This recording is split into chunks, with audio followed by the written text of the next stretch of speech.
Hello viewers, my name is Sudhir. I am an assistant professor of law at Faculty of Law, PDM University, Delhi NCR. Let us discuss a brief background and introduction of the topic first. The Indian method of administering justice has evolved over centuries, influenced by colonialism and shaped by the aspirations of the post-independence era. The early judicial system was shaped by the impact of Dharmashastra, Manusmriti, Arthashastra, and other religious and philosophical literature. The focus was on dharma, which encompassed one's duty and was supported by a robust moral and ethical framework. During the Mughal era, the legal system included Islamic concepts. The British gradually implemented a more structured legal system. They created courts and organized laws into systematic codes. The Indian Penal Code, Code of Criminal Procedure, and Code of Civil Procedure are major ones of the era. The Constitution of India came into force in the year 1950. In the post-independence constitutional era, the Constitution is the supreme law of the land. Under the Constitution, a federal framework has been established that ensures the essential liberties for the citizens. This lecture examines several facets of the administration of justice in India with a specific emphasis on the legal methods used to administer justice. Now let us discuss the concept of justice. In human civilization, it is assumed that people will behave in morally correct manner. Salmond argues that while every individual wants to be treated with righteousness and justice by others, but their inherent selfishness may prevent them from reciprocating in a just manner. Therefore, the presence of an external force is vital for preservation of a well-regulated society. The concept of justice has evolved with the development of modern states and law. Today, we observe various forms of justice within the contemporary states. Some of the forms are civil justice, criminal justice, economic and social justice, etc. Impartiality is a crucial component of justice. It is important to demonstrate fairness not just towards oneself but also towards others. Sanction is essential for efficient administration of justice. Justice embodies the combined knowledge and insight of the community, referred to by Rousseau as the general will of the people. In contemporary times, justice is understood as the application of legal principles, referred to as the rule of law. Here are some common types of justice. The first one is social justice. Social justice seeks to improve the condition of disadvantaged groups in society without unfairly and arbitrarily harming the interests of others. Elimination of disparities in the political, social, and economic life of individuals is a major element of social justice. In state of Mysore versus workers of gold mines, the Supreme Court said that the notion of social justice is a dynamic concept with a transformative effect. It adds substance to the principle of rule of law and lends importance and meaning to the goal of a welfare state. Social justice can be either distributive justice or corrective justice. Distributive justice aims to guarantee an equitable allocation of social advantages and disadvantages among community members. In relation to the elimination of inequities, the idea of social justice is reflected in Article 14, 15, 16 and 39b and c of the Indian Constitution. Corrective justice, on the other hand, focuses on the rectifying wrongs and restoring fairness, while distributive justice focuses on the equitable distribution of resources and benefits among the members of society. Civil justice. Civil justice involves safeguarding rights rather than focusing on punishing wrongdoings.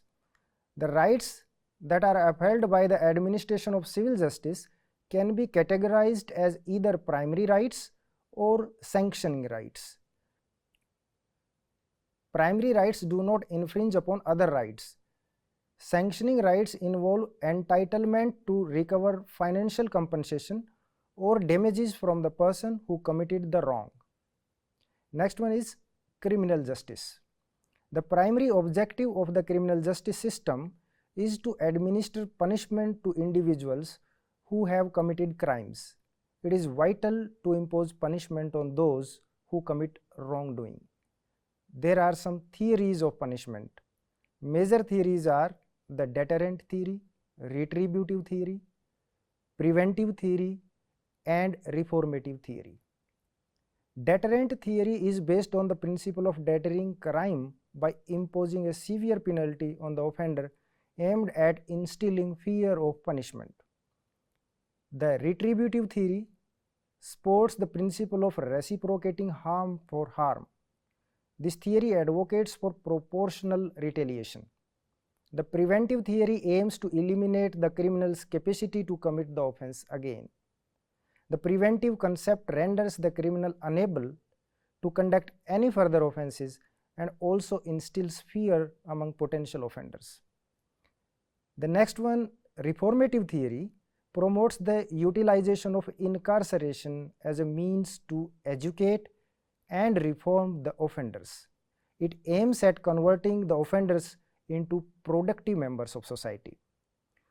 Now, let us understand the federal system in India. Main features of a truly federal system are dual governments, division of powers between the central and provincial governments, rigid and written constitution, supremacy of the constitution, and independent judiciary.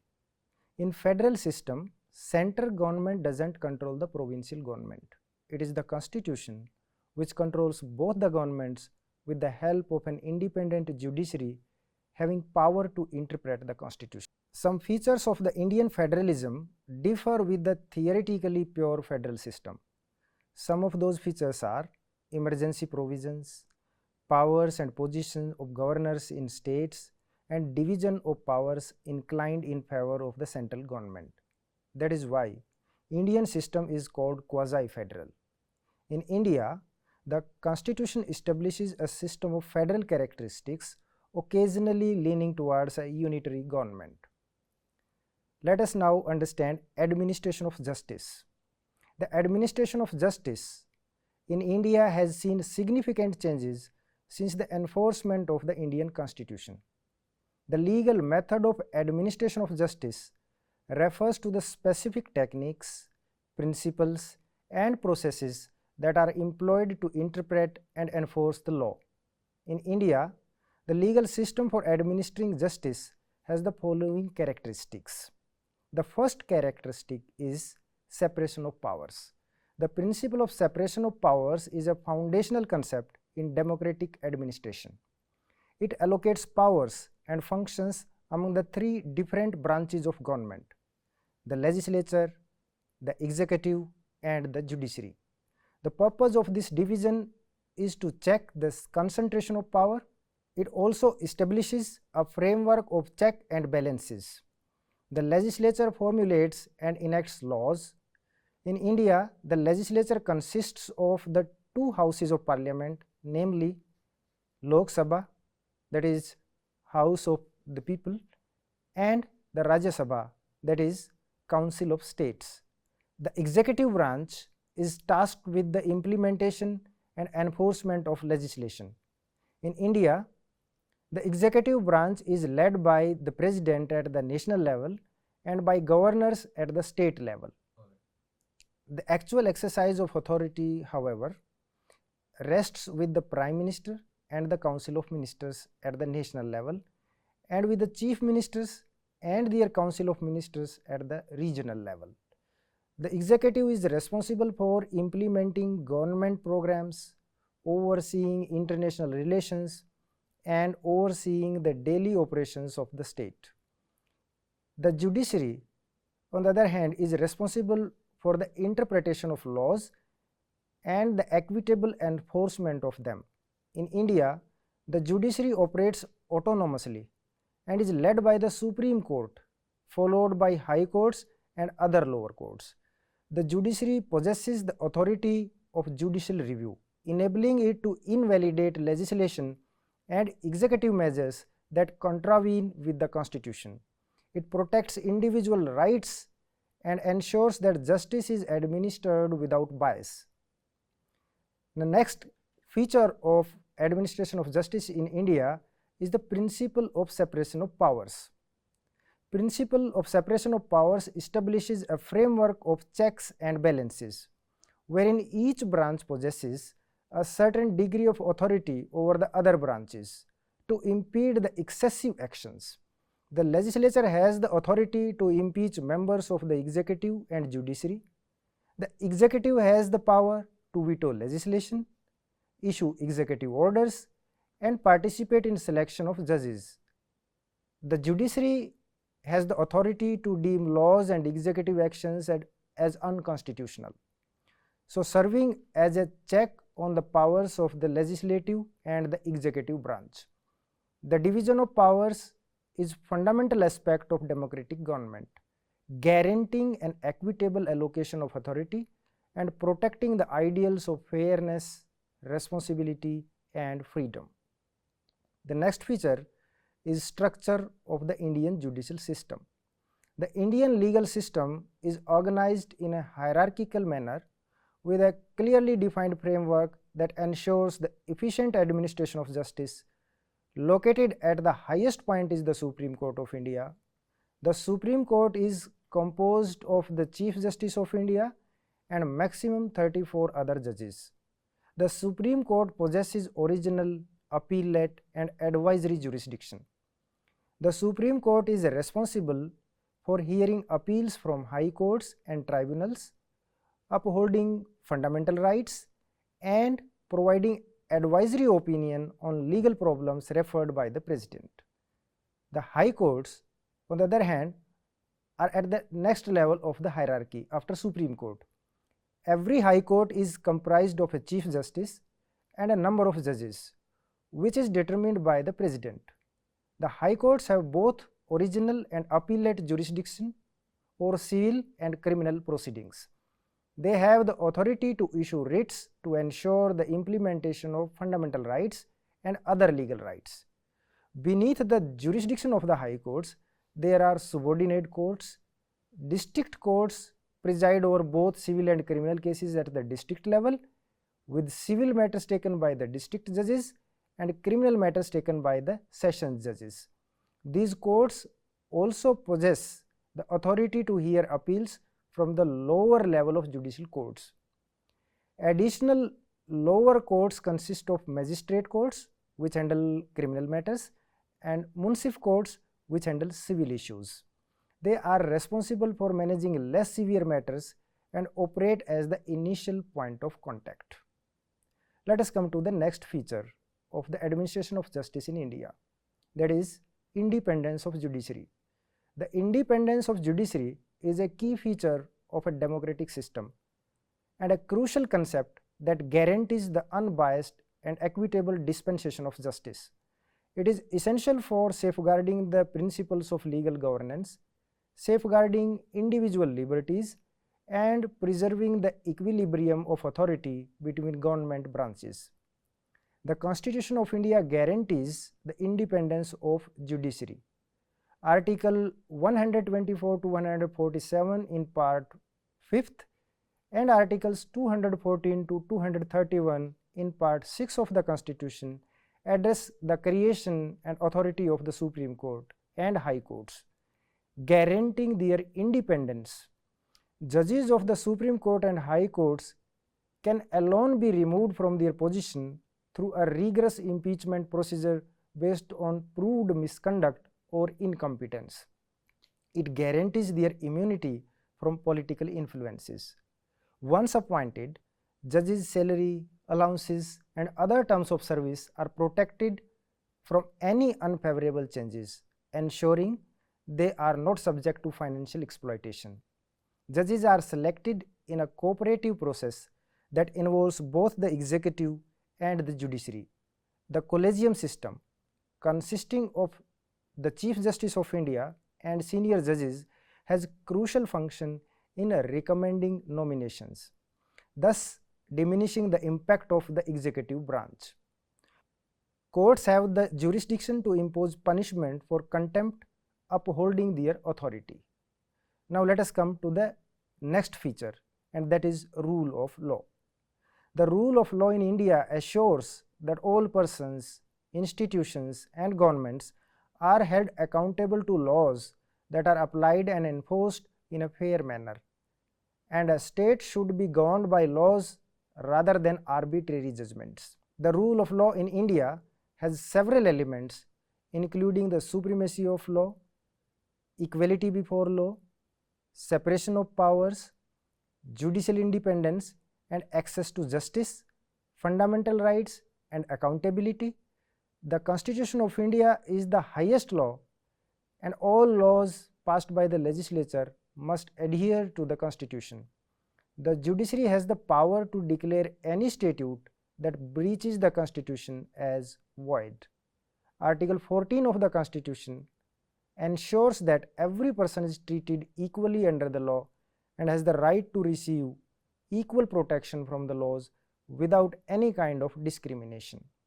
The Constitution makes division of powers among the legislative, executive and judicial branches in order to avoid the concentration of power and guarantee the presence of checks and balances. An autonomous judiciary is essential for the enforcement of legal principles. In India, the courts possess the authority to scrutinize laws and executive actions in order to ascertain their conformity with the Constitution. The judiciary safeguards the rights of individuals and assures impartial administration of justice. The Constitution ensures that all citizens are entitled to fundamental rights, such as the right to life and personal liberty, freedom of speech and expression, and the right to equality. The courts have the authority to enforce these rights, and any violation can be contested. These rights are enforceable by the courts, and any violation can be challenged. Legal aid is offered to indigent individuals to guarantee equitable access to justice. The next feature we are going to discuss is the doctrine of stare decisis, that is judicial precedent. Judicial precedent, also known as the doctrine of stare decisis, is founded on the maxim stare decisis et non quietamur, which means to stand by decisions and not to disturb what is settled. The doctrine of precedent is enshrined in Article 141 of the Indian Constitution. According to the doctrine of stare decisis, earlier judicial decisions are considered binding and should be adhered to in future instances. This guarantees uniformity and foreseeability in the legal system. The Supreme Court of India is the highest court in the country, and its rulings are regarded as binding legal decisions for all the courts in India. The Supreme Court's decisions are binding on all the courts in India. Lower courts are bound to follow judgments of the high courts above them. Decisions of high courts are binding on lower courts. Decision of lower or foreign courts may be persuasive but not binding. It is also settled that decisions of larger benches prevail over the decisions of the smaller benches of the same court, but a higher court is not bound by its own earlier judgment. However, a superior court is not bound by its own previous ruling. Next feature is that of fundamental rights and power of judicial review. Constitution is the highest legal document and guarantees fundamental rights. The interpretation of the Constitution plays a crucial role in the implementation of justice in India. The Supreme Court has the power of judicial review, which enables it to interpret the Constitution and invalidate legislation that infringe upon fundamental rights. Although the Union legislature has the power to amend the Constitution, the basic structure theory established in the case of Keshwanand Bharati versus State of Kerala in 1973 states that certain aspects of the Constitution are so essential that they cannot be modified or eliminated through amendments even. The judiciary has a crucial function in safeguarding and upholding the fundamental rights that are protected by the Constitution. These rights include equality, freedom of speech, right to life and personal liberty, and the right to seek legal remedies as provided by the Constitution.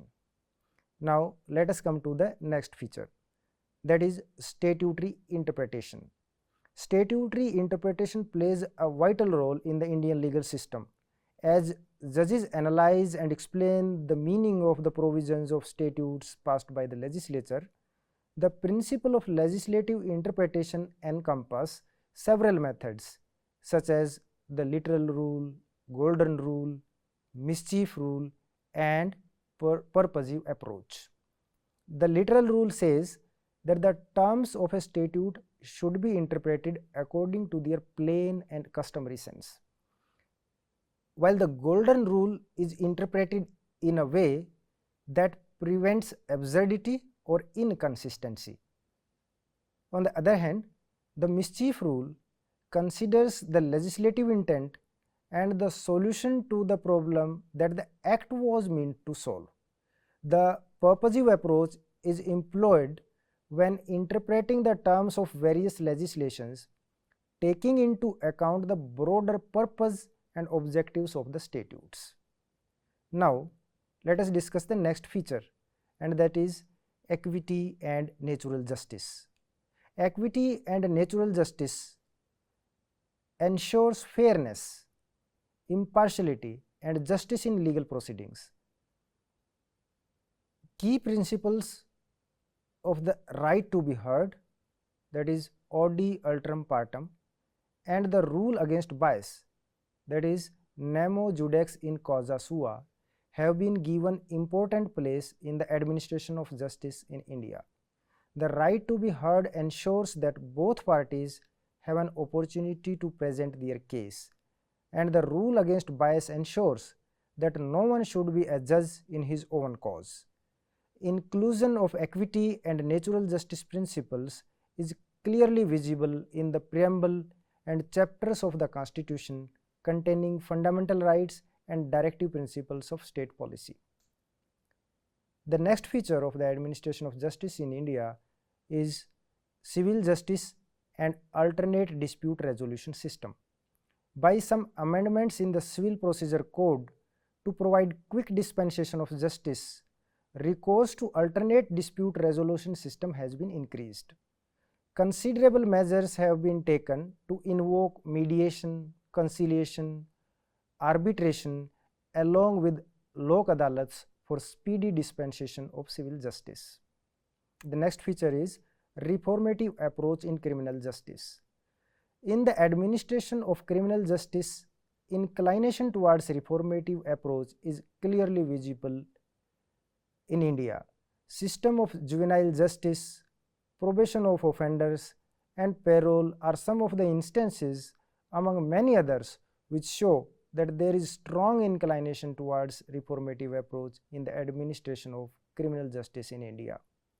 Now, in the end, let us come to the conclusion of today's discussion. In the constitutional era in India, a comprehensive system of administration of justice is in place. Universally acclaimed doctrines like separation of powers, fundamental rights, rule of law, judicial review, natural justice are well established in the system of administration of justice in India. Criminal justice system to a great extent ensures fair trial and strikes good balance of reformative and deterrent theories of punishment. Civil justice system also incorporates modern alternative dispute resolution system. Still, the Indian legal system encounters many obstacles that affect the efficient dispensation of justice. According to recent sources, there are millions of pending cases in Indian courts. The backlog is caused by inadequate court infrastructure, scarcity of judges, delays in procedures, and a growing number of litigation. The collegium system in which senior judges have the authority to designate judges has been subject to criticism, with demands for increased transparency and accountability. Residents in rural and distant places face limited access to justice due to insufficient judicial infrastructure. For the poor, legal services are too expensive. While there are provisions for free legal aid, but concerns regarding the quality of legal counsels still persists. This is all about today's lecture. Thank you so much.